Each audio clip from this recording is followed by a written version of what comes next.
Trophy Garage. It's been a while. Let's get into it.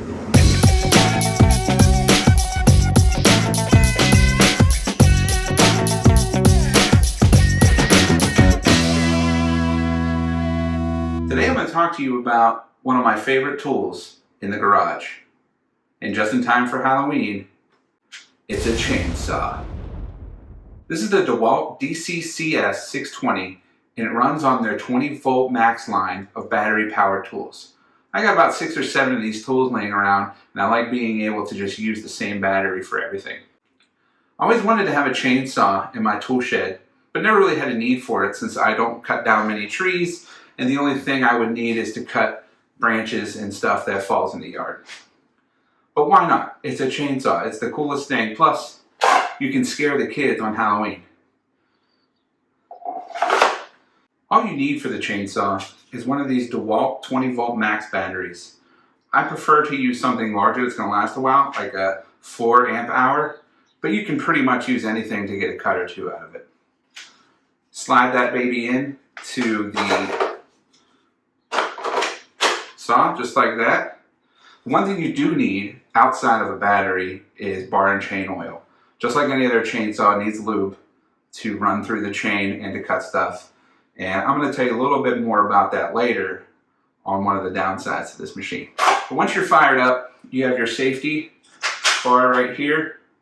This prevents anyone from trying to turn it on when it's not ready or when you're not ready. And it also protects your hand from any cuts. And then there's a lockout switch on the left. Press that down, press the trigger, and you're running some chain. Take that chain off for Halloween. You don't get the classic Texas chainsaw sound without the gas power, but it might scare some kids. So overall, I think this is a great tool, especially because I don't need to have 2-cycle oil, gas, and I can just pick it up and go as long as my batteries are charged. The one downside that I mentioned earlier is it seems that it leaks the bar and chain oil. There's a little gap here on the bottom of the plastic, and if you leave it upright like this, it's going to leak oil. And there's a little guide here on the side that tells you about how much oil you need. I was about half full, sat it down for about 2 hours, almost all of it leaked out. I don't know if that's a design flaw or a bug with this one, but it's something to be aware of. I now store it upright like this so the oil cannot leak out. But now that it's empty, I don't have to worry about it leaking out. Let's take a closer look and maybe cut something.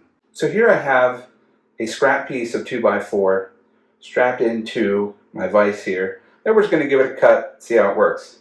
I've added some oil to the bar and chain area. Let's take off the bar protector, engage this bad boy, and let's run through this 2x4. As you can see, I'm going to start up close to grab the wood with the fingers here. That's a safety precaution so there's no kickback. You always want to start at full throttle, or in this case, full battery power when you're going into a piece of wood. That way you don't jump off the piece of wood and potentially kick back and hurt somebody.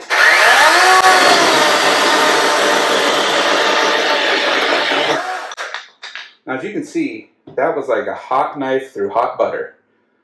Barely any effort. You always want to let the saw do the work, so I wasn't pushing down very much and it just pulled right through there. What a great tool.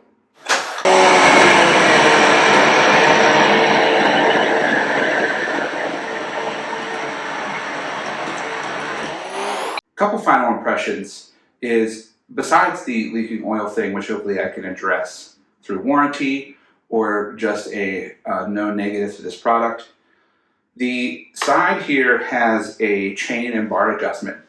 Normally on a chainsaw this is going to require a socket or a wrench or some other kind of tools you got to carry with you.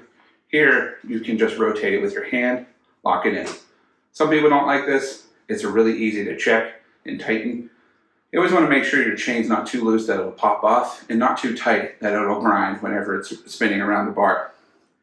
So that's definitely a plus. The handheld adjustments for the bar and chain. Also, if you're already bought into the 20-volt max system, it's almost a no-brainer if you're in the market for a chainsaw. Get this one, then you don't have to worry about fuel or adjusting on the fly. Lastly, the bar is only 12 inches, so you're only going to be able to cut up to about a 10-inch diameter log, which if you're cutting down some bigger trees, that's going to be an issue. If you live in the suburbs like me, the amount you're going to cut down a 10-inch log is very low, unless you have some major tree damage or you want to remove something. Then you might need a bigger chainsaw or a professional. And lastly, have some fun with it. Safety first, and get chainsawing. Thanks for checking out Double B Garage. We'll be back soon with some more tool reviews and some more Jeep videos. Let me know down in the comments what kind of tools you guys want me to review or what tools I should be buying that I don't already have. Check you later.